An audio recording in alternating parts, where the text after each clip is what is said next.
Passo a passo do habeas corpus. Algumas ideias para vocês melhorarem as chances de êxito em um habeas corpus. Meu nome é Evinista Talon, sou advogado criminalista com atuação no Brasil inteiro, doutor em direito penal e quero apresentar algumas dicas que podem aumentar essas chances. A primeira é, obviamente, você vai impetrar o habeas corpus e tem que fazer com uma fundamentação adequada. Eu sempre sugiro colocar a fundamentação do próprio tribunal e daqueles tribunais acima. Então, por exemplo, você vai fazer um habeas corpus para o Tribunal de Justiça de São Paulo.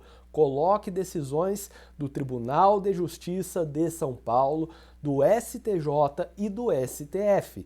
Porque aí você demonstra que já há entendimento assim no tribunal e há entendimento nos tribunais superiores. Isso pode aumentar a sua chance de êxito.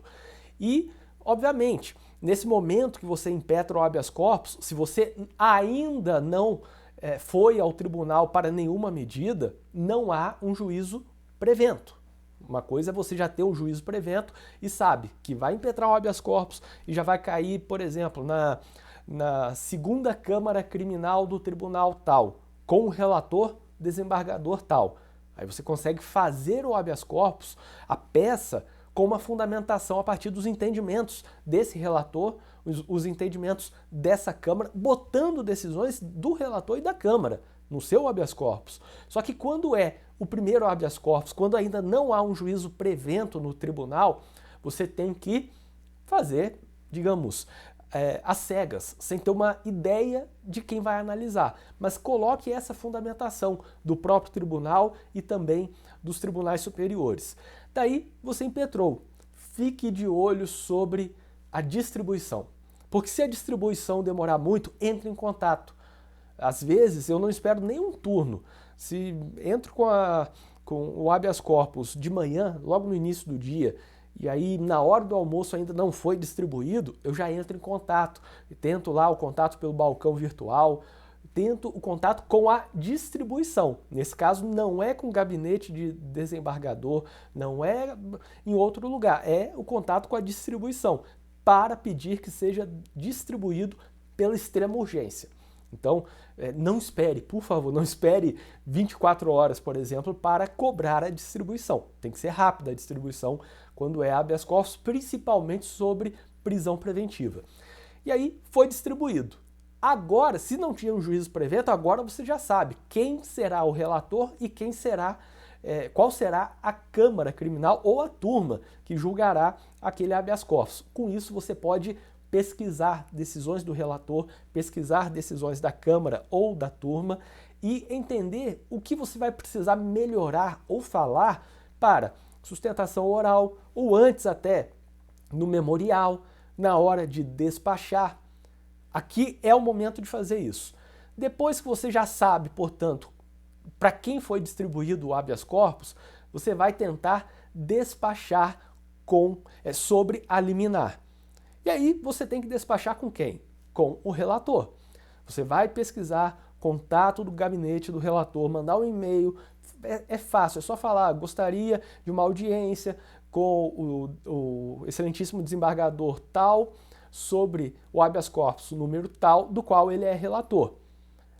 Atualmente, a movimentação é conclusão para decisão, conclusão sobre a liminar, conclusão dos autos ao relator, enfim. E peça para marcar essa audiência com o máximo de urgência, porque a decisão da liminar, em alguns casos, pode demorar aí poucas horas, um dia, em outros pode demorar mais, sei lá, 5 dias. Eu já vi decisão de liminar demorar muito tempo, mas fique atento. E uma observação, às vezes não colocam que os autos estão conclusos na movimentação. Então, ocorre a distribuição e depois vai para o relator decidir ser uma prévia conclusão. Por isso que às vezes você tem que observar isso. Se não tiver a conclusão e estiver demorando, já entre em contato com o gabinete. Já que ocorreu a distribuição, peça para ocorrer a conclusão dos autos. Ou talvez seja a prática daquele gabinete decidir a liminar sem prévia conclusão. Nesse caso, você terá que ficar atento também. Então, ocorreu distribuição, já sabe quem é o relator, já sabe qual é a Câmara, já sabe qual é a turma, se for o caso, e aí você tenta despachar sobre a liminar o mais rápido possível. Se for o caso, nem espere. Ocorreu distribuição, já entre em contato pedindo que os autos sejam conclusos para a decisão da liminar. E nesse mesmo pedido, fale que você gostaria de uma audiência para despachar sobre aquela liminar. Pois bem, alguns vão marcar o despacho virtual, por videoconferência, por ligação. Tem desembargador que aceita que você ligue a qualquer momento, entre tal horário e tal horário de tal dia. É só informar o seu número antes para a assessoria. Tem de vários tipos. Tem até desembargador que só quer que despache presencialmente. E aí isso inviabiliza, por exemplo, que um advogado de outro estado consiga despachar nesse momento. Mas tente despachar, fale sobre o caso, explique qual é a urgência, seja sucinto, não é o momento de falar sobre provas, muita coisa. Fale dos fundamentos, eu aleguei isso e chame a atenção para os pontos principais. Feito isso, espere a decisão da liminar. Agora, eu não vou nem falar se a liminar foi concedida ou se foi indeferida. Depois dessa atuação para a liminar, você tem que se preocupar com o mérito, seja para confirmar, seja para deferir o que não foi deferido na liminar. E nesse caso, eu sugiro que despache com o procurador. O procurador de justiça, o procurador regional, o subprocurador, seja com quem for, mas despache, porque o parecer do Ministério Público pode fazer a diferença no seu caso. Despache com o procurador, explique o que você explicaria ao desembargador, ao ministro. Depois, solicite a sustentação oral, que é importante. E ao solicitar a sustentação oral, procure saber se naquele tribunal é só pedir a sustentação e acabou, ou se tem que mandar um e-mail, tem que entrar em contato com o organizador da sessão para se inscrever na sustentação também. Tem tribunais que têm essa divisão. Uma coisa é você solicitar, pedir a sustentação oral, outra coisa é se inscrever para sustentar na sessão. São coisas diferentes. E aí você vai sustentar. Entregue memorial de 1, 2 páginas, assim, estourando 3 páginas se for uma coisa muito complexa. Feito isso, feita a entrega do memorial, também despache com o relator. E é importante despachar com o relator porque muitas vezes o tribunal vota conforme o relator. Então é importante despachar com o relator para ter esse voto, se for possível, e também para convencer os outros julgadores. Ao despachar com o relator, explique o caso. É bom que o relator já tenha o memorial para analisar, para entender o seu caso.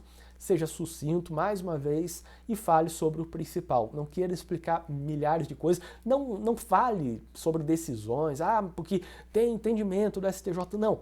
Isso daí pode ser até ofensivo para alguns julgadores, que já querem o dado fático, as provas relativas à sua tese.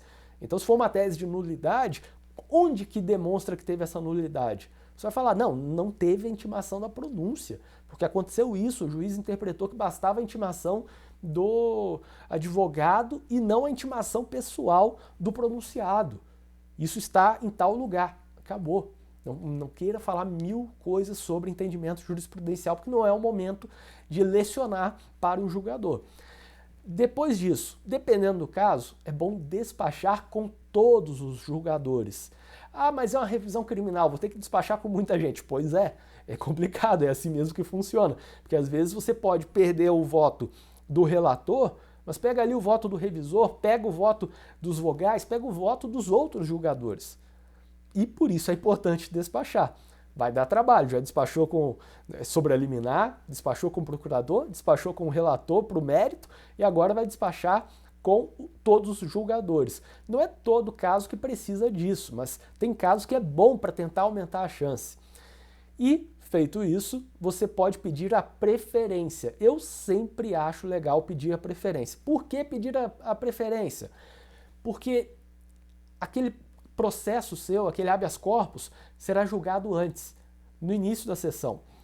Isso é ótimo porque é o momento em que não há pressa ainda. É o momento que, se for o caso, os julgadores vão discutir com mais profundidade, tem mais tempo para o debate, para falar sobre o caso e vão te ouvir mais atentos, porque não passaram por 5, 10, 15 sustentações anteriores, não passaram por vários processos antes, não estão com fome, não estão já no horário de encerrar a sessão com pressa. Por isso é importante fazer isso. Peça preferência. Ah, mas por que eu vou pedir a preferência? Enfim, fale que pede preferência porque tem a sustentação, porque tem um outro compromisso, se for o caso, mas peça a preferência.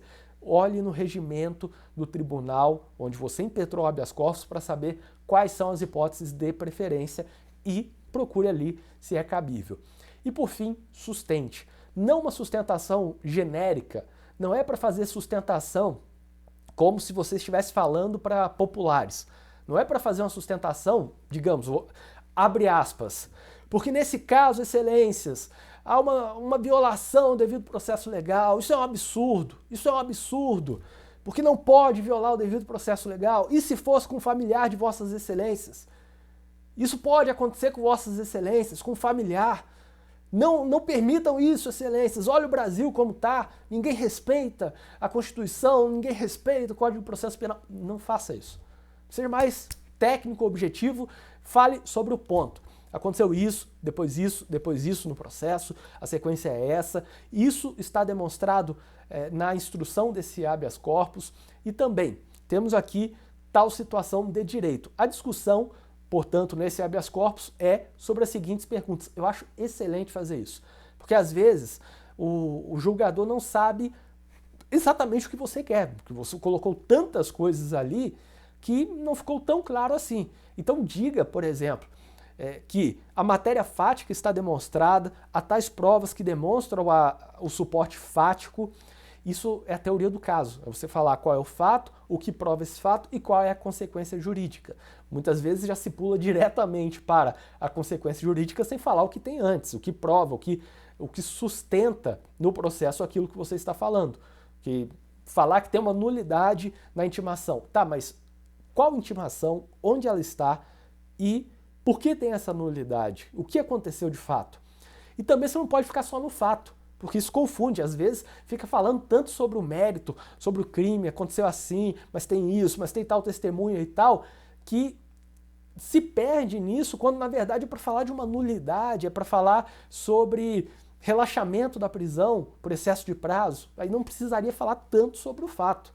Por isso, faça uma divisão adequada disso e quando falar, seja sucinto. Você tem o tempo para utilizar, não precisa utilizar totalmente, mas também não vai falar por pouco tempo. E cuidado, já comece falando sobre o caso, ali, depois da saudação, depois de colocar uma frase de efeito, já comece a falar sobre o caso, para que não fique aquela coisa, falou tanto em geral e no final tem 2 minutos para falar sobre o processo. Os julgadores querem saber o seu caso concreto, não querem que você analise o panorama do devido processo legal no Brasil, as violações de direitos, não, querem saber do seu caso, que estão julgando ali. Perceba que em algumas sustentações, quando se faz uma ampla alegação genérica, muitas vezes perde a atenção dos desembargadores ou dos ministros. Então, sustente, seja educado, não queira, digamos, utilizar um tom errado para falar que o julgador agiu errado, etc, etc, porque você não sabe se aquele julgador é amigo de um dos desembargadores ou dos ministros. Não fale que o judiciário vacilou nesse caso, porque eles são o judiciário também. Então, não é para utilizar esse tipo de tom. É para você conseguir a decisão e não conseguir lacrar, falar coisas para, enfim, divulgar nas redes sociais. Olha aqui, meus melhores momentos. Não.